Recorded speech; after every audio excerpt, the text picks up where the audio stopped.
So in this Moomoo tutorial video, I'll be showing you guys how to buy Disney stock, ticker symbol DIS on Moomoo. So once you open up Moomoo, what I want you to do is to go to the top right and press on the magnifying glass.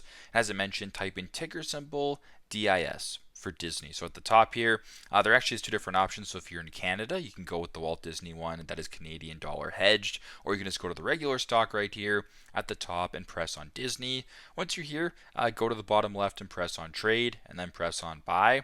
Now once you're on the buy page, make sure that the buy button is selected and it is green. If it says red right here, it'll say sell.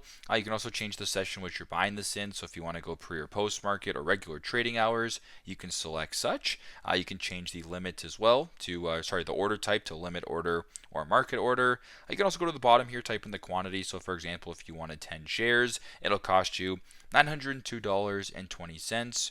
USD. Now, if you want to proceed with whatever, go down and press on the green buy button and then go through the steps that way. So very simple, very straightforward. This is how to buy Disney stock on Moomoo. Thanks again for watching, and I hope this video helps.